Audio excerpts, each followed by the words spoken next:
Ignition sequence start. 6, 5, 4, 3, 2, 1, 0. Liftoff. We have a liftoff.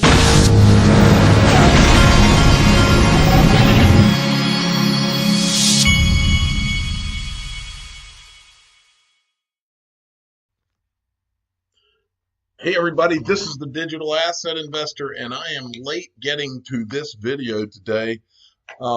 My day got away from me, and so here I am. The market has popped a little bit, and the reason that it has popped a little bit, and if you look here, Bitcoin's up 4.5% or so, XRP's up 2.47%. But you can see a lot of green here. It looks like Bitcoin Cash is doing quite well. Bitcoin SV is doing quite well. But the reason that this is happening, and this is very important for everybody to understand, because this is a big deal for you and me as digital asset holders. Now, we never want bad things and wars and missiles to go off and people to die. That's always a horrible thing.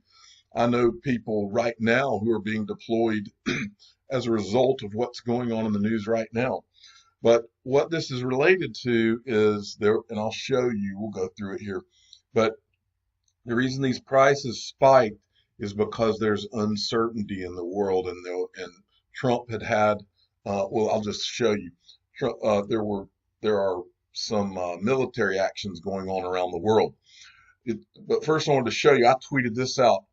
Bitcoin has reached a $29,000 price inside of Iran, and this is as Mike Novogratz was in an article saying that Bitcoin is it's digital gold, and he tweeted it here. Nice to see Bitcoin react to global uncertainty. Now, what he's getting at here, and what you should all really get from all this, is that traditionally, anytime there are bombs going off around the world or anything significant, it scares people. And when people get scared, they traditionally, and there's uncertainty, they go, and we've talked about this a lot here, they go to gold, precious metals, and or treasury bonds, okay?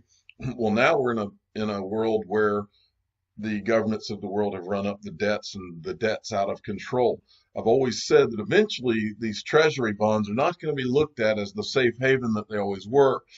Enter digital assets, the first new asset class since bonds were created in the 1600s, which digital assets such as XRP and Bitcoin, there's a limited amount on creation, and then once a digital asset gains traction and liquidity, and it has a limited amount, all of a sudden you have a flashpoint being bombs going off, and all of a sudden the price goes up. That indicator is a big, big deal for you and me.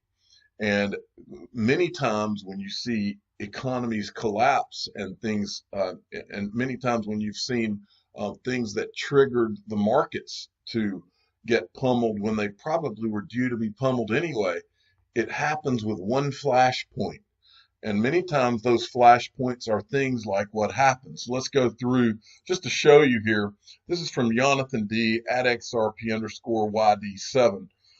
The flashpoint here, it says Bitcoin jumped the most in 2 weeks after a U.S. drone strike killed a top Iranian military commander, fueling speculation that heightened geopolitical turmoil might spur demand for the cryptocurrency in 2020. So here you have this turmoil. Now look, this is more specifics about what happened. This was their reaction. Rockets hit base hosting U.S. forces in western Iraq. This was the reaction to this. Trump ordered this, what's his name? Qasem Soleimani. As reports filtered in out of Iraq that Qasem Soleimani had been killed in a U.S. airstrike, some administration officials quietly acknowledged American involvement.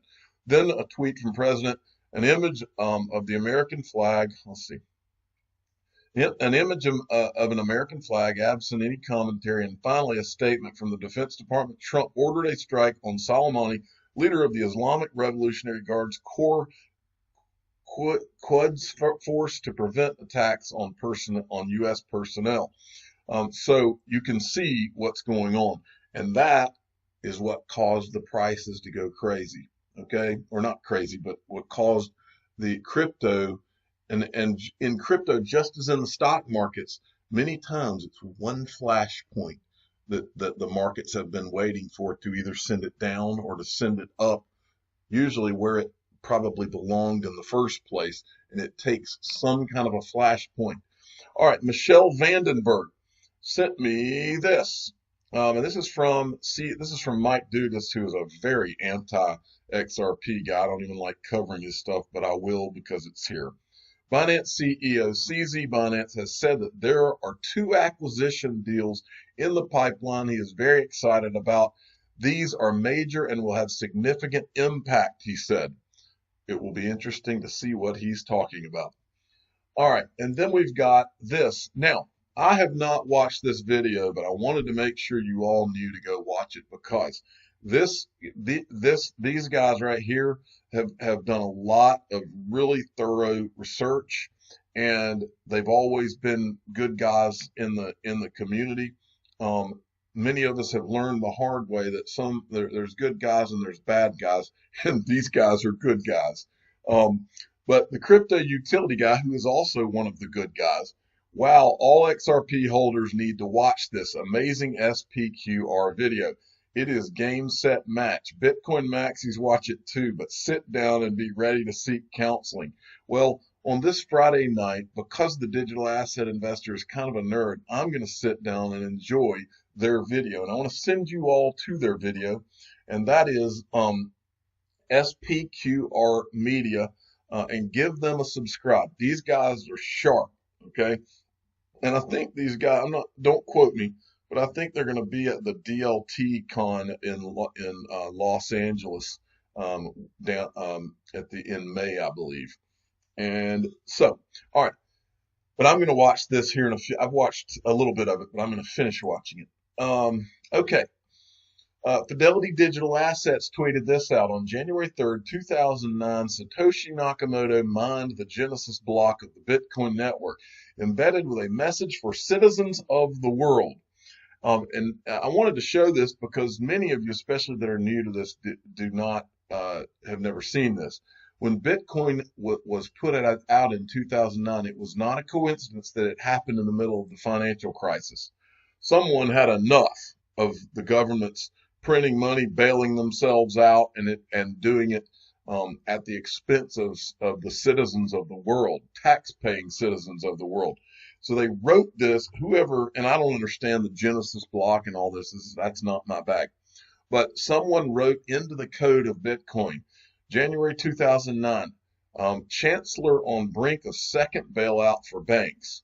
And I think that was all that was said. I'm not sure, but I think that was all that was said. But the point is, they were intentionally making the point that all of this bailout stuff is nothing more than the further destruction of our money.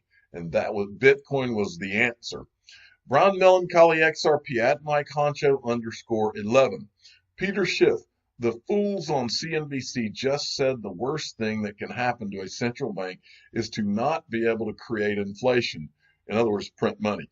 Creating inflation is easy. It's stopping it that's hard. The worst thing for a central bank is being unable to put inflation genie back in the bottle. Peter Schiff is so right here. Now, I don't think he's really as anti-Bitcoin as he says. In fact, I think somebody showed me today, I think it was the crypto utility guy. Peter Schiff, for those of you that don't know, he's very anti-Bitcoin, but a lot of people think that he's not really anti-Bitcoin. In fact, if you go to his website, he accepts Bitcoin as payment for gold. Pretty funny thing there. Okay, X-Men XRP sent me this, and this is very interesting right here. And by the way, he's the official superhero of the Digital Asset Investors channel. Here's what he sent me. Think recession risk will put real-time payments and fintech to the test. I have never heard this spin, but it's very interesting. It says, when reliable recession indicators like the inversion in the 10-2 spread start showing signs of a likely recession, both consumers and businesses will begin to prepare to cut back on spending to compensate for lower profits or incomes. When business slows down, cash flow sensitivity spikes. Buyers tend to pay slower while suppliers need money sooner, creating a stressed payments ecosystem.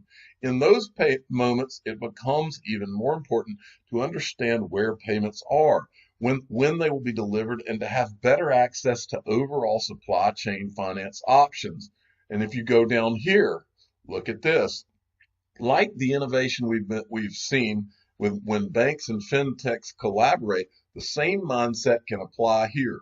For example, Ripple is already available in 40 countries on 6 continents with a network of more than 200, which is actually more than 300, enrolled financial institutions. So it makes more sense to partner than build from scratch. As the demand for blockchain-powered cross-border payments grows, so will partnerships between major players that are able to execute.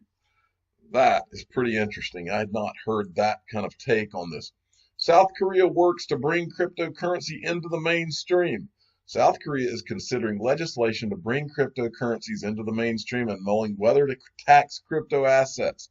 When Bitcoin was created in 2009, the idea of cryptocurrency was new and largely unregulated field. As more cryptocurrencies have been developed, there has been a growing push to regulate the industry internationally and in key markets such as South Korea.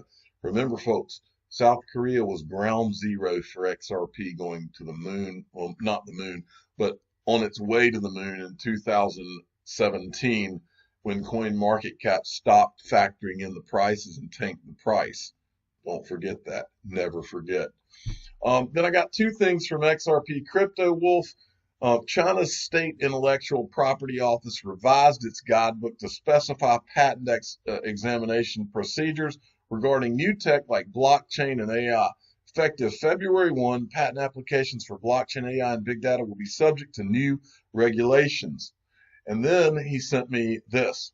The European Central Bank could offer a digital token currency that would circulate in a decentralized way without central ledger. The central bank wouldn't know who holds the tokens. ECB could design a semi-anonymous DLT CBDC and provide proof of concept. He's got the documentation here. Now, Nancy Luton, right? Nancy Luton has asked me for a title. So today, Nancy Luton becomes the official dog and pony whisperer of the Digital Asset Investor channel. So it is. And then finally, I wanted to end and send you off into your Friday with this quotation from Will Rogers. There are 3 kinds of men. The one that learns by reading, the few who learn by observation, and the rest of them have to pee on the electric fence for themselves. Will Rogers, one of the best guys one of the most witty people who's ever done quotations. I'm the Digital Asset Investor. I'm not an investment advisor. This is for entertainment purposes only. Please subscribe and hit the like button and tell your friends and family that there are 3 kinds of men. The one that learns by reading, the few who learn by observation, the rest of them have to pee on the electric fence for themselves. Thank you for listening.